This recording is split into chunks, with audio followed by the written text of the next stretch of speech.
Chapter 4. On Sunday morning, while church bells rang in the villages along shore, the world and its mistress returned to Gatsby's house and twinkled hilariously on his lawn. "He's a bootlegger," said the young ladies, moving somewhere between his cocktails and his flowers. "One time he killed a man who had found out that he was nephew to von Hindenburg and second cousin to the devil. Reach me a rose, honey, and pour me a last drop into that there crystal glass." Once I wrote down on the empty spaces of a timetable the names of those who came to Gatsby's house that summer. It is an old timetable now, disintegrating at its folds, and headed, "This schedule is effect July 5th, 1922. But I can still read the gray names, and they give you a better impression than my generalities of those who accepted Gatsby's hospitality and paid him the subtle tribute of knowing nothing whatever about him. From East Egg, then, came the Chester Beckers and the Leaches, and a man named Bunsen, whom I knew at Yale, and Dr. Webster Savett, who was drowned last summer up in Maine, and the Hornbeams, and the Willie Voltaires, and a whole clan named Black Buck, who always gathered in a corner and flipped up their noses like goats at whosoever came near, and the Ismays, and the Christies, or rather Hubert Auerbach, and Mr. Christie's wife, and Edgar Beaver, whose hair, they say, turned cotton white one winter afternoon for no good reason at all. Clarence Endive was from East Egg, as I remember. He came only once, in white knickerbockers, and had a fight with a bum named Eddie in the garden. From farther out on the island came the Cheadles, and the O.R.P. Schraders, and the Stonewall Jackson Abrams of Georgia, and the Fishguards, and the Ripley Snells. Snell was there 3 days before he went to the penitentiary, so drunk out of the gravel drive that Mrs. Ulysses Sweat's automobile ran over his right hand. The Dancys came too, and S.B. Whitebait, who was well over 60, and Maurice A. Flink, and the Hammerheads, and Beluga, the tobacco importer, and Beluga's girls. From West Egg came the Poles, and the Mulreadys, and Cecil Roebuck, and Cecil Shun, and Gulick, the state senator, and Newton Orchid, who controlled films par excellence, and Eckhouse, and Clyde Cohen, and Don S. Schwartz, the son, and Arthur McCarty, all connected with the movies in one way or another, and the Catlips, and the Bembergs, and G. Earl Muldoon, brother to that Muldoon, who afterwards strangled his wife. De Fontano, the promoter, came there, and Ed Legros, and James B. Rotgun, Farrett, and the De Jongs, and Ernest Lilly. They came to gamble, and when Farrett wandered into the garden, it meant he was cleaned out, and Associated Traction would have to fluctuate profitably next day. A man named Klipspringer was there so often that he became known as the Boarder. I doubt if he had any other home. Of theatrical people, there were Gus Ways, and Horace O'Donovan, and Lester Meyer, and George Duckweed, and Francis Bull. Also from New York were the Cromes, and the Backhysons, and the Dinnikers, and Russell Betty, and the Corrigans, and the Kellehers, and the Dewars, and the Scullys, and S.W. Belcher, and the Smirks, and the young Quinns, divorced now, and Henry L. Palmetto, who killed himself by jumping in front of a subway train in Times Square. Benny McClanahan arrived always with 4 girls. They were never quite the same ones in physical person, but they were so identical one with another that it inevitably seemed they had been there before. I have forgotten their names, Jacqueline, I think, or else Consuela, or Gloria, or Judy, or June, and their last names were either the melodious names of flowers and months or the sterner ones of the great American capitalists, whose cousins, if pressed, they would confess themselves to be. In addition to all these, I can remember that Faustina O'Brien came there at least once, and the Baedeker girls and young Brewer, who had his nose shot off in the war, and Mr. Albruxberger, and Miss Hogg, his fiancée, and Ardita Fitzpeters, and Mr. P. Jewett, once head of the American Legion, and Miss Claudia Hip, with a man reputed to be her chauffeur, and a prince of something whom we call Duke, and whose name, if I ever knew it, I have forgotten. All these people came to Gatsby's house in the summer. At 9 o'clock one morning, late in July, Gatsby's gorgeous car lurched up the rocky drive to my door and gave out a burst of melody from its 3-noted horn. It was the first time he had called on me, though I had gone to 2 of his parties, mounted in his hydroplane, and at his urgent invitation made frequent use of his speech. "Good morning, old sport. You're having lunch with me today, and I thought we'd ride up together." He was balancing himself on the dashboard of his car with that resourcefulness of movement that is so peculiarly American. That comes, I suppose, with the absence of lifting work in youth, and even more with the formless grace of our nervous, sporadic games. This quality was continually breaking through his punctilious manner in the shape of restlessness. He was never quite still. There was always a tapping foot somewhere, or the impatient opening and closing of a hand. He saw me looking with admiration at his car. "It's pretty, isn't it, old sport?" He jumped off to give me a better view. "Haven't you ever seen it before?" I'd seen it. Everybody had seen it. It was a rich cream color, bright with nickel, swollen here and there in its monstrous length with triumphant hat boxes and supper boxes and tool boxes, and terraced with a labyrinth of windshields that mirrored a dozen suns. Sitting down behind many layers of glass in a sort of green leather conservatory, we started to our town. I had talked with him perhaps half a dozen times in the past month, and found to my disappointment that he had little to say. So my first impression that he was a person of some undefined consequence had gradually faded, and he had become simply the proprietor of an elaborate roadhouse next door. And then came the disconcerting ride. We hadn't reached West Egg Village before Gatsby began leaving his elegant sentences unfinished and slapping himself indecisively on the knee of his caramel-colored suit. "Look here, old sport," he broke out surprisingly. "What's your opinion of me, anyhow?" A little overwhelmed, I began the generalized evasions which that question deserves. "Well, I'm going to tell you something about my life," he interrupted. "I don't want you to get a wrong idea of me from all these stories you hear." So he was aware of the bizarre accusations that flavored conversation in his halls. "I'll tell you God's truth." His right hand suddenly ordered divine retribution to stand by. "I am the son of some wealthy people in the Middle West, all dead now. I was brought up in America but educated at Oxford, because all my ancestors have been educated there for many years. It is a family tradition." He looked at me sideways, and I knew why Jordan Baker had believed he was lying. He hurried the phrase, "educated at Oxford," or swallowed it, or choked on it, as though it had bothered him before. And with this doubt his whole statement fell to pieces, and I wondered if there wasn't something a little sinister about him after all. "What part of the Middle West?" I inquired casually. "San Francisco." "I see. My family all died, and I came into a good deal of money." His voice was solemn, as if the memory of that sudden extinction of a clan still haunted him. For a moment I suspected that he was pulling my leg, but a glance at him convinced me otherwise. "After that I lived like a young Rajah in all the capitals of Europe, Paris, Venice, Rome, collecting jewels, chiefly rubies, hunting big game, painting a little, things for myself only, and trying to forget something very sad that had happened to me long ago." With an effort I managed to restrain my incredulous laughter. The very phrases were worn so threadbare that they evoked no image except that of a turbaned character, leaking sawdust at every pore as he pursued a tiger through the Bois de Boulogne. "Then came the war, old sport. It was a great relief, and I tried very hard to die, but I seemed to bear an enchanted life. I accepted a commission as first lieutenant when it began. In the Argonne Forest, I took the remains of my machine-gun battalion so far forward that there was a half-mile gap on either side of us where the infantry could advance. We stayed there 2 days and 2 nights, 130 men with 16 Lewis guns. And when the infantry came up at last, they found the insignia of 3 German divisions among the piles of dead. I was promoted to be a major, and every Allied government gave me a decoration, even Montenegro, little Montenegro down on the Adriatic Sea."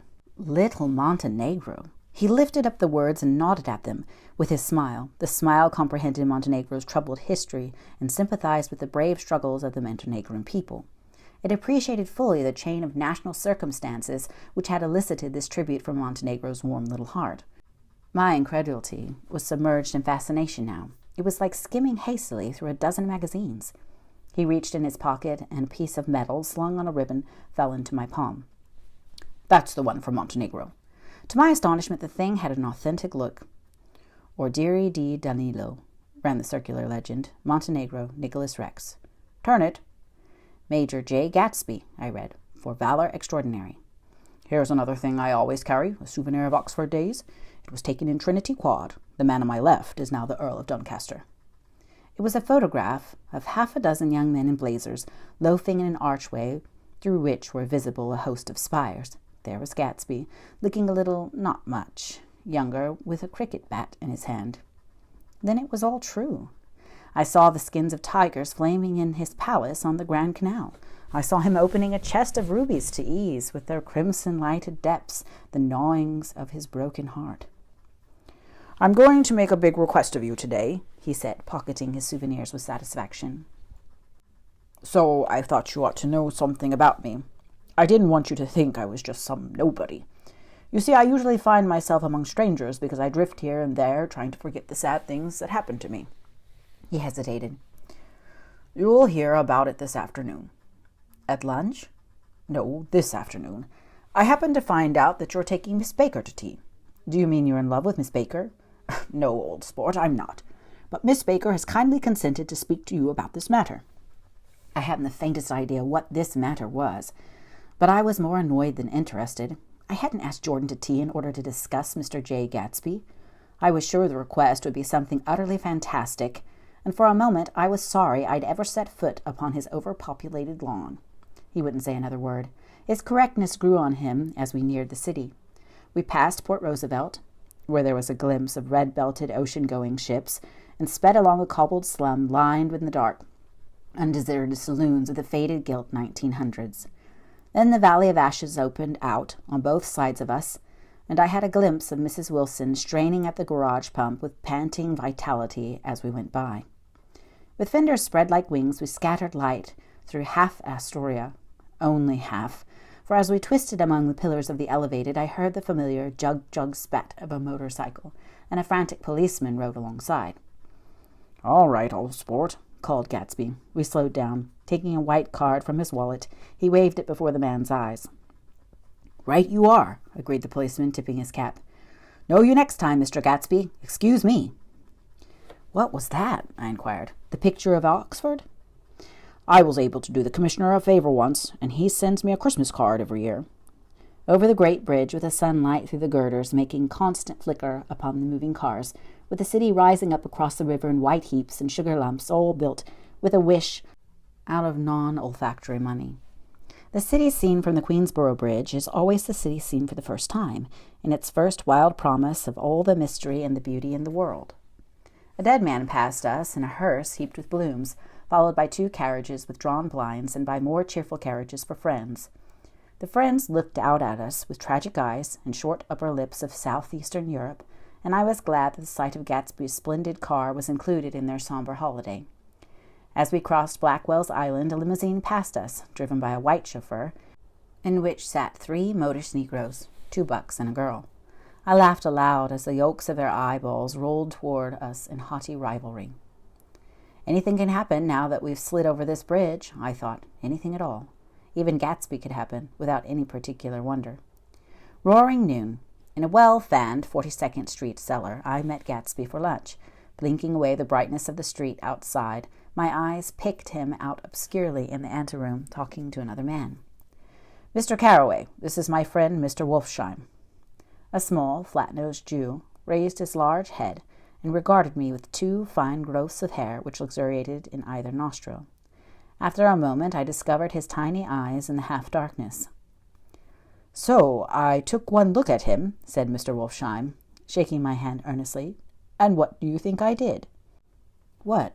I inquired politely, but evidently he was not addressing me, for he dropped my hand and covered Gatsby with his expressive nose. "I handed the money to Catspaw, and I said, 'All right, Catspaw, don't pay him a penny till he shuts his mouth.' He shut it then and there." Gatsby took an arm of each of us and moved forward into the restaurant, whereupon Mr. Wolfsheim swallowed a new sentence he was starting and lapsed into a somnambulatory abstraction. "Highballs?" asked the head waiter. "This is a nice restaurant here," said Mr. Wolfsheim, looking at the Presbyterian nymphs on the ceiling, "but I like across the street better." "Yes, highballs," agreed Gatsby, and then to Mr. Wolfsheim, "It's too hot over there." "Hot and small, yes," said Mr. Wolfsheim, "but full of memories." "What place is that?" I asked. "The old Metropole." "The old Metropole," brooded Mr. Wolfsheim gloomily, "filled with faces dead and gone, filled with friends gone now forever. I can't forget so long as I live the night they shot Rosie Rosenthal there. It was 6 of us at the table, and Rosie had eat and drunk a lot all evening. When it was almost morning, the waiter came up to him with a funny look and says, 'Somebody wants to speak to him outside.' 'All right,' says Rosie, and begins to get up, and I pulled him down in his chair. Let the bastards come in here if they want you, Rosie, but don't you, so help me, move outside this room. It was 4 o'clock in the morning then, and if we'd have raised the blinds, we'd have seen daylight.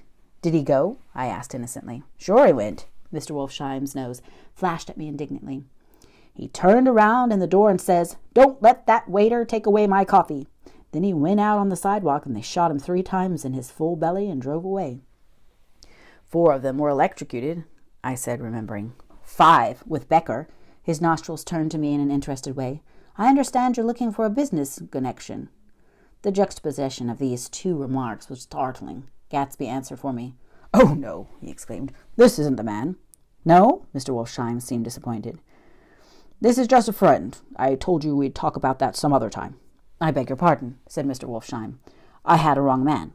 A succulent hash arrived, and Mr. Wolfsheim, forgetting the more sentimental atmosphere of the old metropole, began to eat with ferocious delicacy. His eyes, meanwhile, roved very slowly all around the room. He completed the arc by turning to inspect the people directly behind. I think that, except for my presence, he would have taken one short glance beneath our own table. Look here, old sport, said Gatsby, leaning toward me. I'm afraid I made you a little angry this morning in the car. There was that smile again, but this time I held out against it. I don't like mysteries, I answered, and I don't understand why you won't come out frankly and tell me what you want. Why has it all got to come through Miss Baker? Oh, it's nothing underhand, he assured me. Miss Baker's a great sportswoman, you know, and she'd never do anything that wasn't all right. Suddenly he looked at his watch, jumped up, and hurried from the room, leaving me with Mr. Wolfsheim at the table. He has to telephone, said Mr. Wolfsheim, following him with his eyes. Fine fellow, isn't he? Handsome to look at, and a perfect gentleman. Yes. He's an Oxford man. Oh? He went to Oxford College in England. You know, Oxford College? I've heard of it. It's one of the most famous colleges in the world. Have you known Gatsby for a long time? I inquired. Several years, he answered in a gratified way. I made the pleasure of his acquaintance just after the war. But I knew I had discovered a man of fine breeding after I talked with him an hour. I said to myself, There's the kind of man you'd like to take home and introduce to your mother and sister. He paused. I see you're looking at my cuff buttons. I hadn't been looking at them, but I did now. They were composed of oddly familiar pieces of ivory. Finest specimens of human molars, he informed me. Well, I inspected them. That's a very interesting idea. Yeah. He flipped his sleeves up under his coat. Yeah, Gatsby's very careful about women. He wouldn't ever so much as look at a friend's wife. When the subject of this instinctive trust returned to the table and sat down, Mr. Wolfsheim drank his coffee with a jerk and got to his feet. I have enjoyed my lunch, he said, and I'm going to run off from you 2 young men before I outstay my welcome. Don't hurry, Meyer, said Gatsby without enthusiasm. Mr. Wolfsheim raised his hand in a sort of benediction. You're very polite, but I belong to another generation, he announced solemnly. You sit here and discuss your sports and your young ladies and your... He supplied an imaginary noun with another wave of his hand. As for me, I am 50 years old, and I won't impose myself on you any longer. As he shook hands and turned away, his tragic nose was trembling. I wondered if I had said anything to offend him. He becomes very sentimental sometimes, explained Gatsby. This is one of his sentimental days. He's quite a character around New York, a denizen of Broadway. Who is he, anyhow? An actor? No. A dentist? Meyer Wolfsheim? No, he's a gambler. Gatsby hesitated, then added coolly, He's the man who fixed the World Series back in 1919. Fixed the World Series? I repeated. The idea staggered me. I remembered, of course, that the World Series had been fixed in 1919. But if I had thought of it at all, I would have thought of it as a thing that merely happened. The end of some inevitable chain. It never occurred to me that one man could start to play with the faith of 50 million people, with the single-mindedness of a burglar blowing a safe. How did he happen to do that? I asked after a minute. He just saw the opportunity. Why isn't he in jail? They can't get him, old sport. He's a smart man. I insisted on paying the check. As the waiter brought my change, I caught sight of Tom Buchanan across the crowded room. Come along with me for a minute, I said. I've got to say hello to someone. When he saw us, Tom jumped up and took 6 steps in our direction. Where have you been? He demanded eagerly. Daisy's furious because you haven't called up. This is Mr. Gatsby, Mr. Buchanan. They shook hands briefly, and a strained, unfamiliar look of embarrassment came over Gatsby's face. How have you been, anyhow? Demanded Tom of me. How'd you happen to come up this far to eat? I've been having lunch with Mr. Gatsby. I turned toward Mr. Gatsby, but he was no longer there. One October day in 1917, said Jordan Baker that afternoon, sitting up very straight on a straight chair in the tea garden at the Plaza Hotel, I was walking along from one place to another, half on the sidewalks and half on the lawns.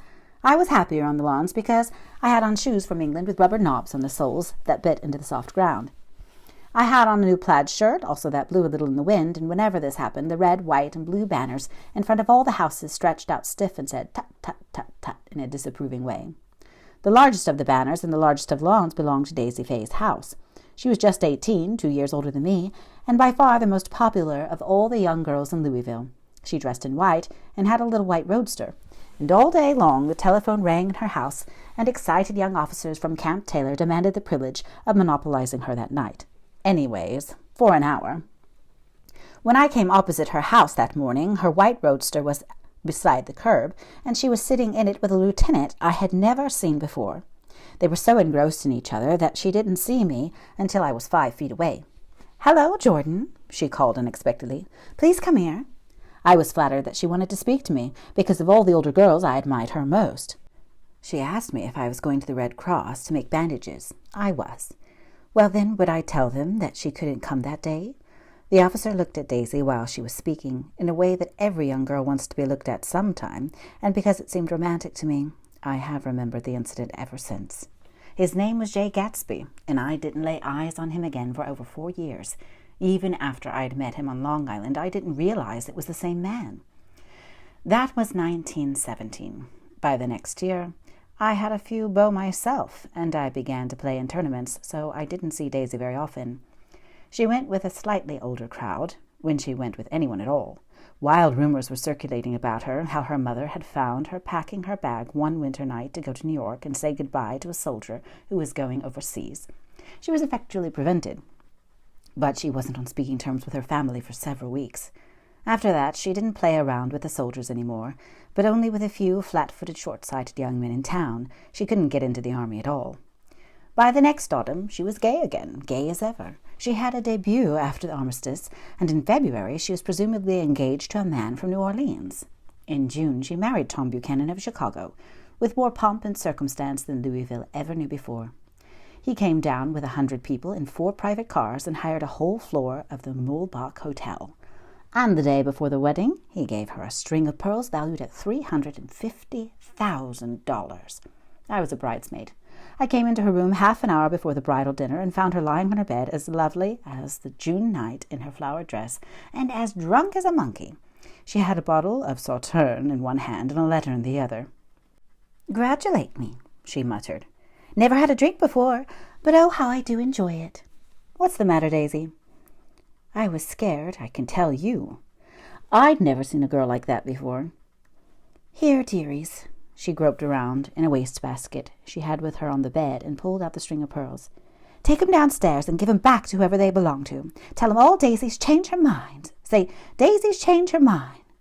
She began to cry. She cried and cried. I rushed out and found her mother's maid, and we locked the door and got her into a cold bath. She wouldn't let go of the letter. She took it into the tub with her and squeezed it up in a wet ball and only let me leave it in the soap dish when she saw that it was coming to pieces like snow. But she didn't say another word. We gave her spirits of ammonia and put ice on her forehead and hooked her back into her dress, and half an hour later, when we walked out of the room, the pearls were around her neck and the incident was over. Next day at 5 o'clock, she married Tom Buchanan without so much as a shiver, and started off on a 3-month trip to the South Seas. I saw them in Santa Barbara when they came back, and I thought I'd never see a girl so mad about her husband. If he left the room for a minute, she'd look around uneasily and say, "Where's Tom gone?" and wear the most abstracted expression until she saw him coming in the door. She used to sit on the sand with his head in her lap by the hour, rubbing her fingers over his eyes and looking at him with unfathomable delight. It was touching to see them together. It made you laugh in a hushed, fascinated way. That was in August. A week after I left Santa Barbara, Tom ran into a wagon on the Ventura Road one night and ripped a front wheel off his car. The girl who was with him got into the papers too, because her arm was broken. She was one of the chambermaids in the Santa Barbara Hotel. The next April, Daisy had her little girl, and they went to France for a year.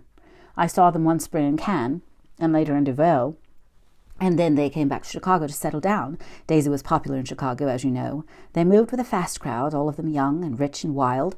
but she came out with an absolutely perfect reputation, perhaps because she doesn't drink. It's a great advantage not to drink among hard-drinking people.